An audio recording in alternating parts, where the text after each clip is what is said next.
उत्तर प्रदेश के मुखिया योगी आदित्यनाथ जी जरा चीखो पुकार सुनिए। कुछ लोग चीखो पुकार कर रहे हैं, क्या कारण है, क्या कुछ हुआ है, जरा ध्यान से सुनिए।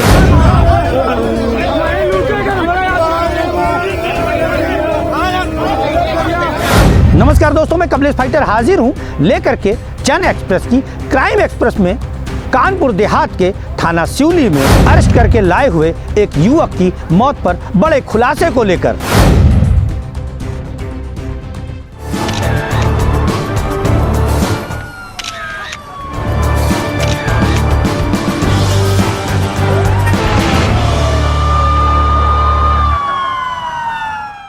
आपके सामने एक तस्वीर है, ध्यान से देखिए इस तस्वीर को। ये तस्वीर है कानपुर देहात के बलवंत की। जी हाँ, कानपुर देहात में रहने वाला बलवंत, जिसकी मौत और किसी के कारण नहीं, जो खाकी है, जो खाकीधारी हैं, जिन पर हमारी और सबकी रक्षा का जिम्मा है, वही रक्षक जब भक्षक बन गए तो इस बलवंत की मौत हो गई।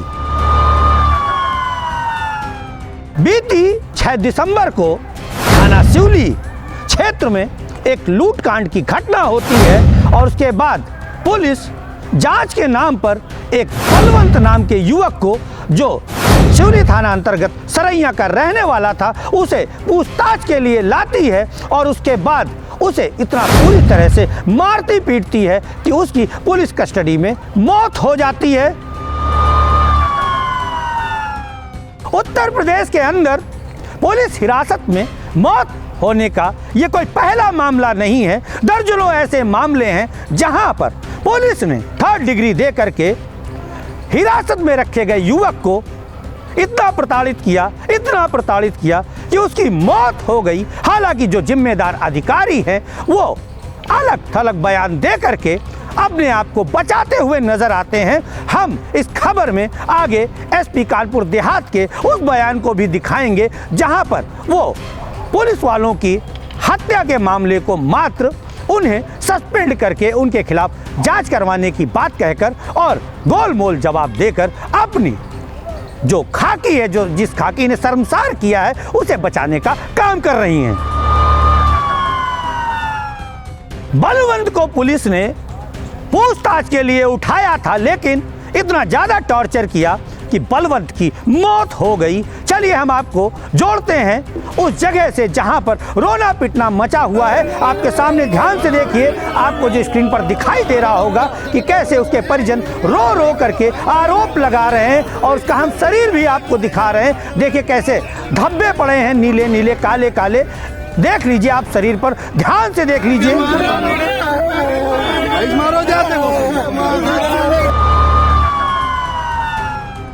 बलवंत की मौत से पूरा का पूरा कानपुर देहात ही नहीं बल्कि राजधानी भी हिली है। चलिए हम आपको उस डॉक्टर के बयान दिखाते हैं कि क्या कुछ कहा है डॉक्टर ने, जिसने बलवंत के मरने की पुष्टि की है। ये एक मरीज लाए, पुलिस द्वारा लाया गया मरीज।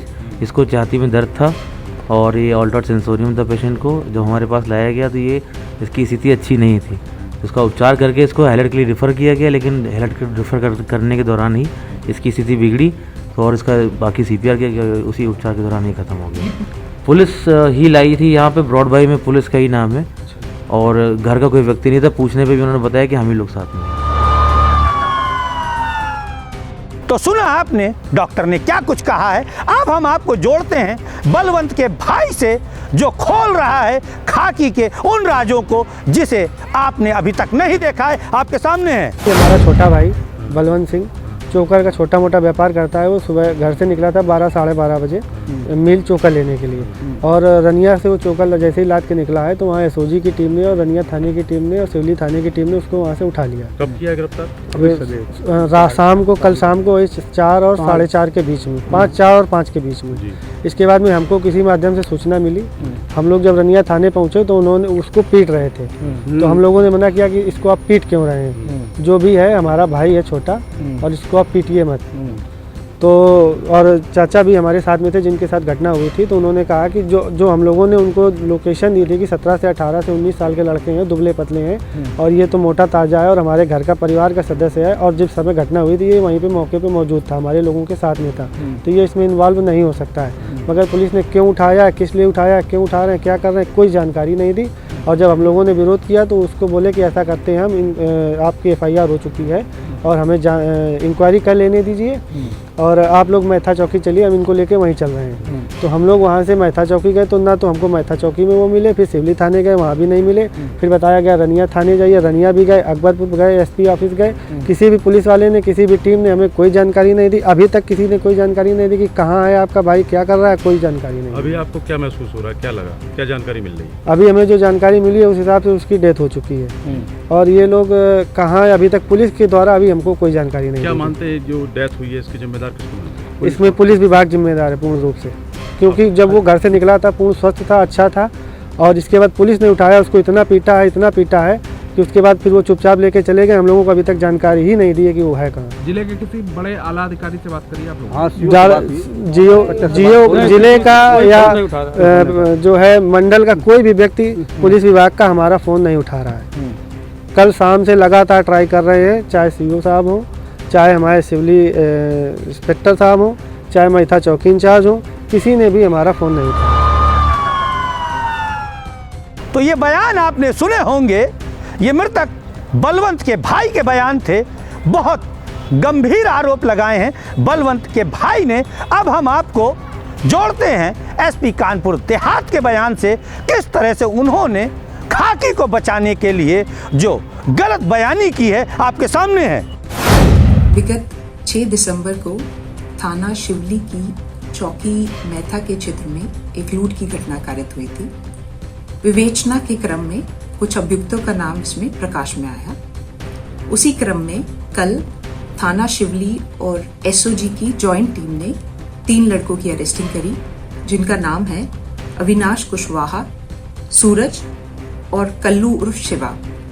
उन्हीं के बयानों में व अन्य तथ्यों में कुछ और नाम प्रकाश में आए, जिस क्रम में एक व्यक्ति बलवंत सिंह, जो कि सरैया लालपुर का ही रहने वाला है, उसको तस्दीक करने के लिए बुलाया गया। वह स्वयं आया, परंतु कुछ समय में सीने में दर्द की शिकायत करने लगा। तत्काल फर्स्ट एड के लिए उन्हें हॉस्पिटल लेके गए, जहां उनका उपचार किया गया, परंतु उपचार के क्रम में उनकी मृत्यु हो गई। पंचायतनामा व जो अन्य विधिक कार्रवाई है उसको हम लोग अमल में ला रहे हैं। प्रथम दृष्टिया जो टीम इसमें इन्वॉल्व थी, जिसमें SOG की टीम और थाना प्रभारी, चौकी मैथा प्रभारी व अन्य लोग जो इन्वॉल्व हैं, उनको सस्पेंड कर दिया गया है और एक विस्तृत जांच मेरी तरफ से आदेशित कर दी गई है। तो सुना आपने SP साहिबा कानपुर देहात ने क्या कुछ बताया है आपको। वो खुद अपनी बातों में फंसी हैं। हम आपको बताते हैं कि SP साहिबा का कहना है कि बलवंत को पूछताछ के लिए लाया गया था। अचानक से उसने शिकायत की कि उसके सीने में दर्द है। सीने में दर्द की जांच कराने जैसे ही जिला अस्पताल ले जाया गया, उसकी मौत हो गई। SP साहिबा, क्या आप जनता को, क्या सरकार को बेवकूफ़ समझती हैं? अगर उसके सीने में दर्द था और सीने के दर्द का इलाज कराने के लिए कानपुर देहात के डॉक्टर के पास ले जाया गया था, तो ये बताइए आपने SOG की टीम को, थाना प्रभारी को, चौकी इंचार्ज को सस्पेंड ही क्यों किया? SP साहिबा, आपके ये बयान खुद बयां कर रहे हैं खाकी की दरिंदगी को। जी हाँ, और आपको तो इन्हें सस्पेंड नहीं करना चाहिए, इनके खिलाफ धारा 302 का मुकदमा दर्ज करना चाहिए और इन्हें जेल भेजना चाहिए, जिससे कि अन्य पुलिसकर्मी भी सबक ले सकें। क्योंकि आपके घर का बेटा नहीं गया है, उन पुलिसकर्मियों के घर का बेटा नहीं गया है, किसी अन्य के घर का चिराग बुझा दिया है आपके खाकीधारियों ने। जो थाना अंतर्गत सिवली बलवंत के साथ ये हादसा हुआ है, उसकी मौत हुई है, उसके जिम्मेदार सिर्फ और सिर्फ वही खाकीधारी हैं जो उसे उठा कर लाए थे और पूछताछ के दौरान जो उन्होंने उसे 3rd डिग्री दी, जिस कारण उसकी मौत हो गई। और जो 3rd डिग्री दी गई थी उसके निशान बयां कर रहे हैं जो मृतक बलवंत के शरीर पर हैं। आपके सामने जो पत्र दिखाई दे रहा है, ध्यान से देखिए। इस पत्र में लिखा है कि किस किस को सस्पेंड किया गया है, हम उनके नाम भी आपको बता रहे हैं। देखिए, स्पष्ट रूप से लिखा हुआ है, थाना सिवली क्षेत्रांतर्गत दिनांक 6/12/2022 को हुई लूट की घटना के प्रकाश में आए संदिग्ध की मृत्यु के संबंध में पुलिस अधीक्षक महोदया द्वारा निम्नलिखित पुलिस अधिकारी कर्मचारी गणों को तत्काल प्रभाव से निलंबित किया गया है ताकि उक्त घटना की जांच को किसी तरह से प्रभावित न किया जा सके।